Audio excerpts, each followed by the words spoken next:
o Vale, terra dos Amishis, terra dos Menonitas. Em meados do século XVIII, fugido da perseguição religiosa na Europa, um grupo deles veio se estabelecer aqui no interior da Pensilvânia. Dedicados ao trabalho duro, desmataram essas terras e formaram fazendas produtivas. Para os Amishis, hoje, pouca coisa mudou. Mantendo um estilo de vida bem simples, procuram afastar-se dos eletrodomésticos e comodidades da vida moderna, porque, para eles, é sinal de piedade religiosa.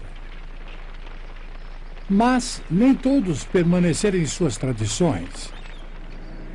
Alguns preferiram uma vida mais moderna, porque eles achavam melhor assim.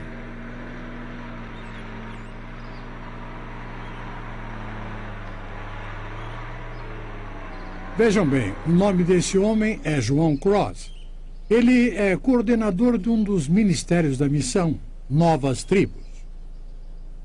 Uma organização que trabalha quase que exclusivamente com povos tribais em vários países do mundo.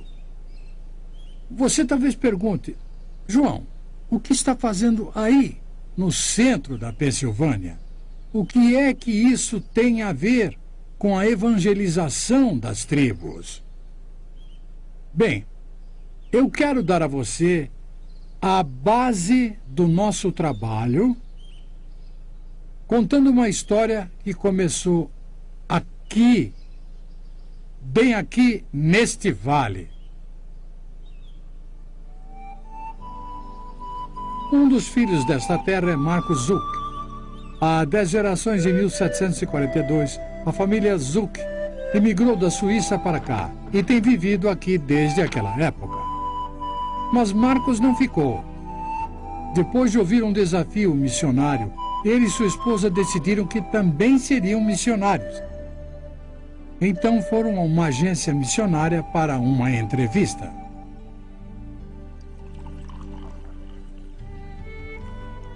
Como naquela época eu já tinha 30 anos e apenas o 2º grau, me disseram que após os 4 anos do curso teológico eu estaria muito velho para aprender uma língua tribal. Questionavam se deveria levar meus filhos para uma tribo ou ir para um clima tropical com os meus problemas de saúde. Diziam, deixa os nativos para lá, eles estão felizes. Rejeitados, mas não derrotados, Marcos e esposa Glória foram para uma das escolas da Missão Novas Tribos. Ali receberam um preparo especializado em evangelização transcultural. Assim que terminaram o treinamento, foram enviados pela sua igreja local até um campo missionário.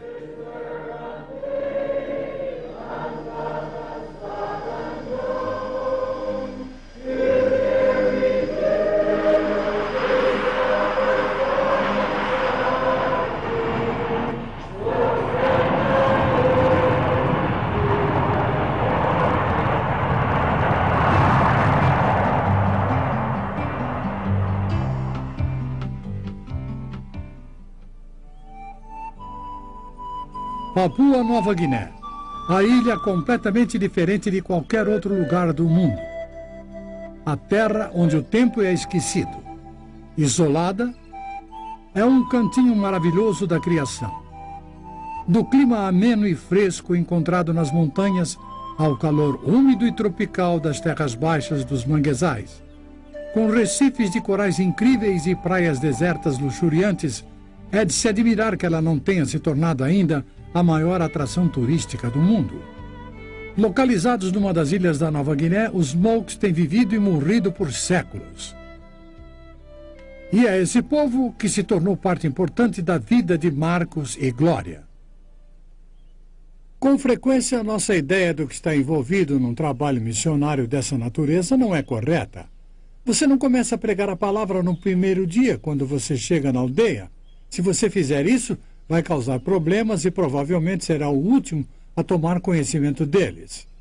Antes você tem que embarcar na aventura do aprendizado, aprender como essas pessoas pensam, como falam, o que as faz assim rijas. A questão é por onde começar, o que fazer no primeiro dia, no segundo dia. Quando você chega numa aldeia, as coisas que aprende primeiro são as mais óbvias. Onde eles moram, o que eles comem e como preparam a comida. E, é claro, de onde obtêm os seus alimentos. Os Mooks gostam de comer carne de porco selvagem que eles capturam em redes armadas pelo mato. No dia da caçada, todo mundo levanta bem cedo e todos participam.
O que não é tão óbvio é como eles encaram a vida.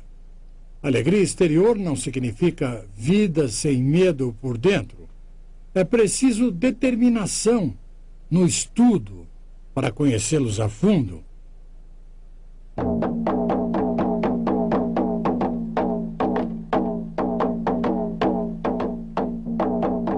E, com frequência, os fatos descobertos não são assim os mais agradáveis.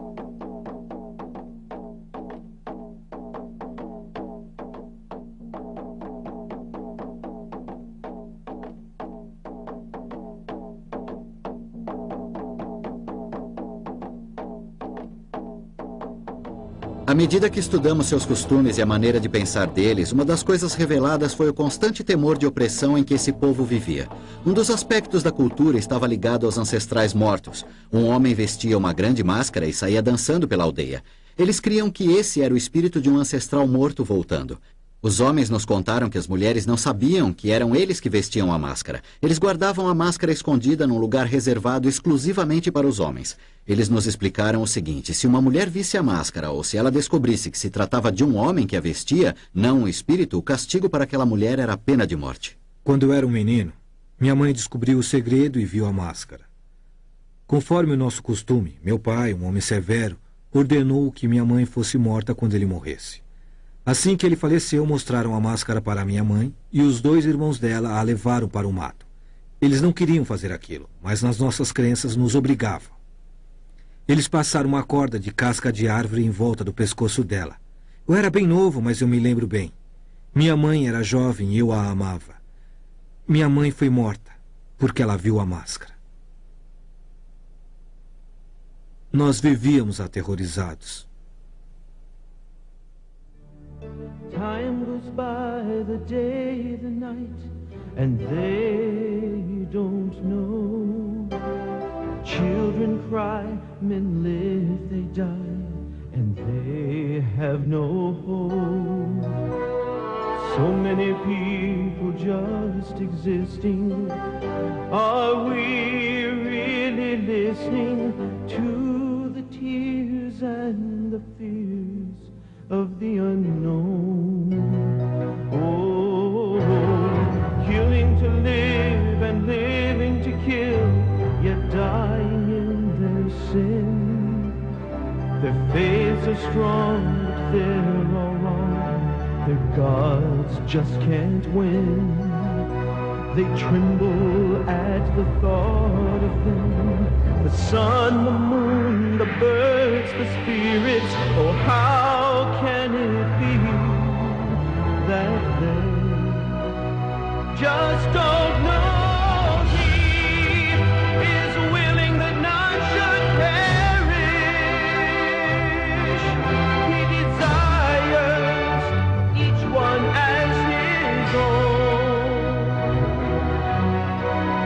sent his perfect Son to die for them.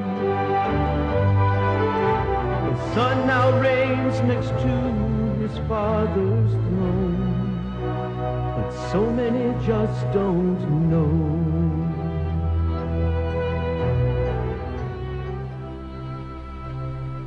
O dia finalmente chega quando você conhece bem a língua e sabe o que eles pensam, podendo iniciar a pregação da palavra de Deus. Mas a questão é por onde começar. A Bíblia é um livro tão grande e nenhum membro da tribo Mook jamais teve qualquer contato como nós temos com as Escrituras.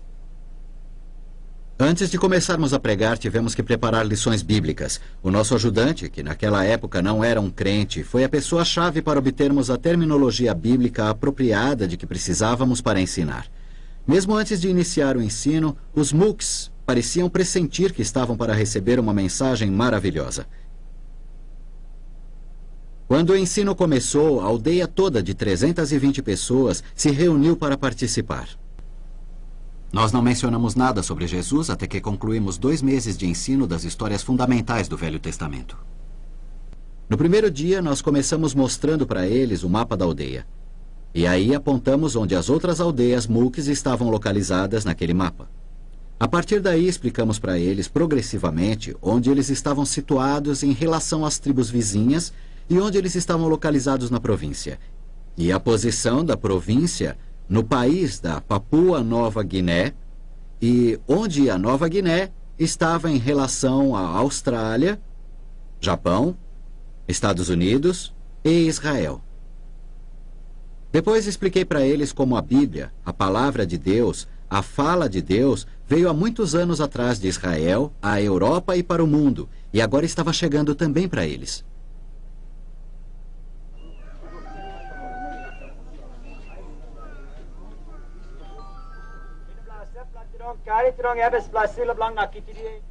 Na segunda lição, nós discutimos as crenças dos diferentes grupos sobre como eles surgiram na Terra. Os Mooks criam que foram criados por 2 tipos de pássaros.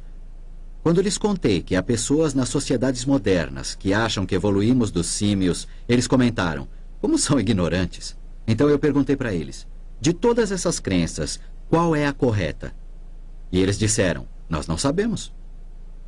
Aí eu expliquei para eles que por essa razão Deus nos deu sua palavra escrita que nunca muda.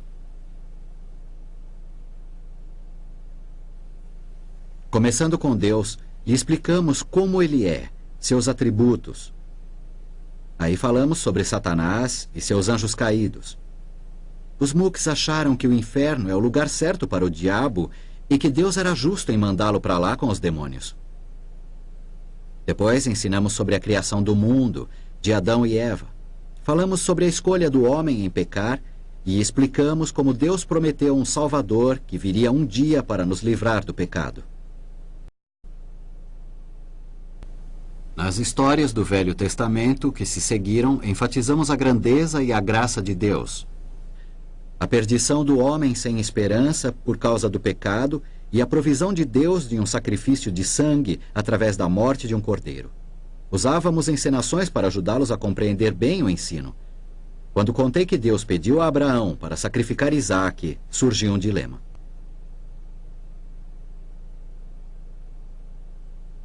Abraão, obviamente, era um homem piedoso, de forma que ele deve obedecer a Deus. Mas foi através de Isaque que o Salvador foi prometido. Eu sei que Abraão vai obedecer e que Deus salvará a vida de Isaque. Talvez com um cordeiro como substituto. Antes de terminar a história, 4 homens vieram individualmente me sugerir que Abraão obedeceria a Deus e que ele interviria salvando a vida de Isaque, providenciando um cordeiro como seu substituto. Eles desenvolveram uma reverência sincera para com Deus e temiam que pudessem ser destruídos por causa dos seus pecados. Eles disseram, nós somos exatamente como aquelas pessoas de Sodoma e Gomorra. Por 2 meses nós ensinamos lições chaves do Velho Testamento cronologicamente antes de apresentarmos Jesus como Salvador, nascido como uma criança neste mundo. Ao estudarmos a vida de Jesus, os Mooks se tornaram grandes admiradores do Senhor. Jesus se tornou o herói da tribo. Eles o amavam e o veneravam. O povo da aldeia nunca perdeu uma lição durante as semanas que Marcos ensinou, de segunda a sexta, 2 vezes por dia. Os doentes eram trazidos em macas para os estudos. Quando uma gestante estava perto para dar à luz, eles arrumavam um jeito para que ela pudesse ficar pertinho o suficiente para ouvir as histórias. Um neném nasceu durante uma das reuniões e o ensino prosseguiu. Às vezes, os Mooks estavam tão compenetrados que não tinham vontade de comer, nem queriam dormir. Eles gastavam cada momento livre do dia discutindo as lições e ouvindo, vez após vez, as histórias gravadas diariamente. Esse maravilhoso Jesus era perfeito, ele podia fazer qualquer coisa. Ele era Deus.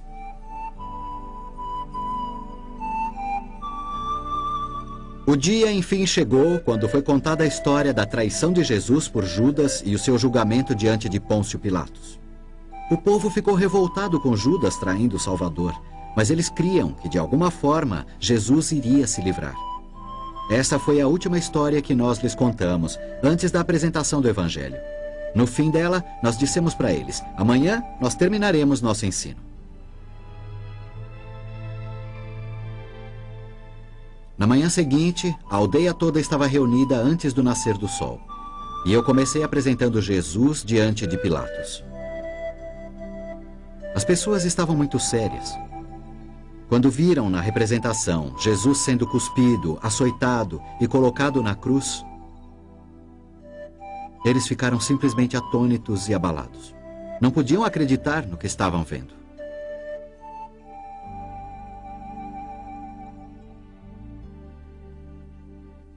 Porque a morte e o derramamento de sangue têm um significado profundo para o Evangelho. Nós havíamos enchido um balão com água colorida para ser furado por um dos soldados romanos. Foi quando eles viram o sangue que a história começou a ter significado para eles. Nossa exposição e apresentação da ressurreição de Jesus foi simples, mas poderosa para eles. O Salvador estava vivo.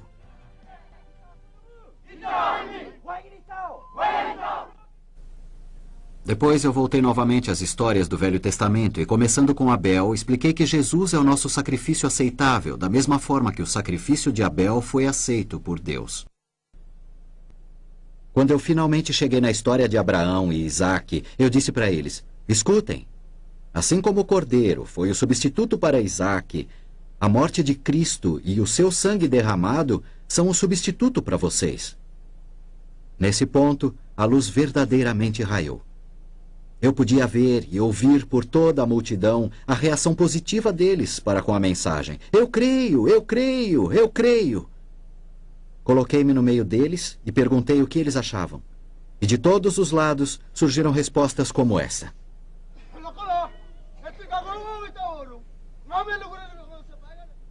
Eu sei que nasci no pecado e creio que Jesus pagou pelos meus pecados, que ele morreu em meu lugar. Ele é o meu Redentor. Eu queria agradar os espíritos porque tinha muito medo. Não sabia como me livrar dos meus pecados, mas Deus, por sua graça, trouxe vocês aqui. Eu ouvi e confio no sacrifício de Cristo por meus pecados. Eu creio e Deus já me perdoou. Naquele dia, quase toda a aldeia manifestou sua fé no Senhor Jesus Cristo. Houve um tremendo sentimento de libertação.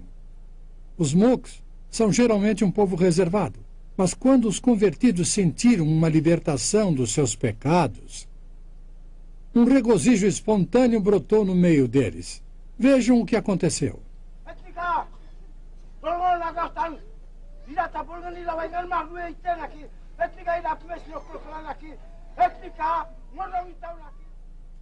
Esse homem está testemunhando que ele também crê que Jesus Cristo pagou pelos seus pecados.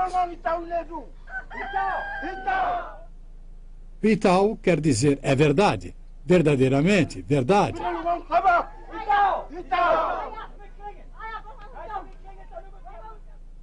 A vovó também se regozija porque também crê.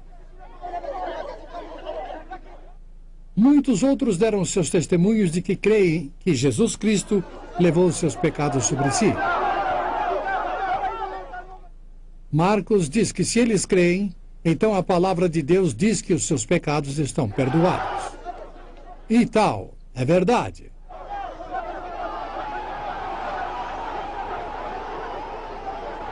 Um regozijo espontâneo rompeu entre eles e continuou por 2 horas e meia.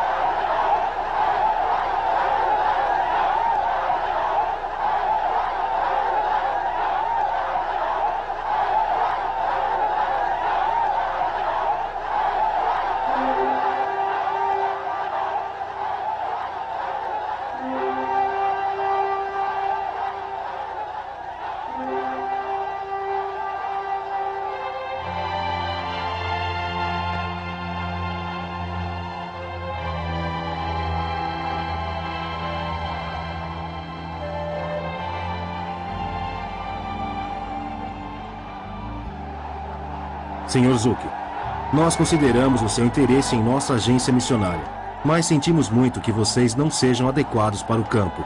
São muito velhos. Glória, não se aflija por causa desse povo. Considere sua saúde e as suas crianças. Marcos e Glória, como igreja, nós vamos ficar na retaguarda de vocês. Nós vamos orar por vocês e sustentá-los. Ide, em nome do Senhor.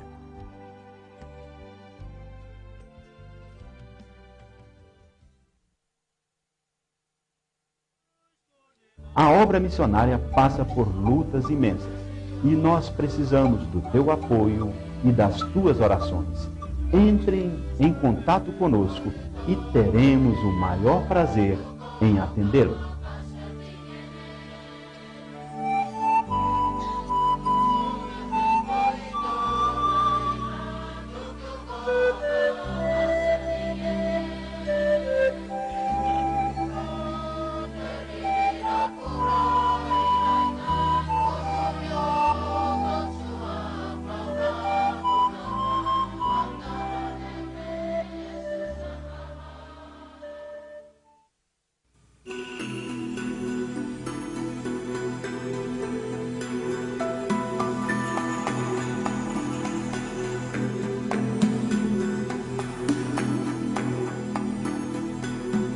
Imaginamos que o seu coração foi tocado com o documentário que acaba de assistir. Talvez você esteja pensando, será que estas histórias só acontecem lá nos lugares distantes? A resposta é não. Na verdade, muitos missionários brasileiros e estrangeiros atravessam fronteiras geográficas e culturais para levar a preciosa mensagem da salvação nos rincões de nosso país. E mesmo fora dele, onde estão acontecendo muitas histórias semelhantes a esta. A missão Novas Tribos do Brasil tem centenas de missionários envolvidos na evangelização e assistência social a dezenas de povos indígenas. No Brasil e em 4 países africanos, muito trabalho existe para ser feito e os obreiros são poucos.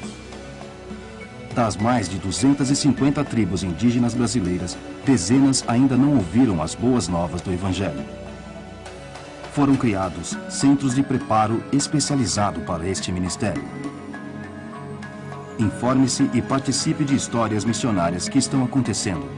Conheça o trabalho da Missão Novas Tribos do Brasil acessando o nosso site www.mntb.org.br mntb@mntb.org.br. Caixa Postal 221-7500-1970, Anápolis, Goiás. Fone, código de área 62 3318-1234.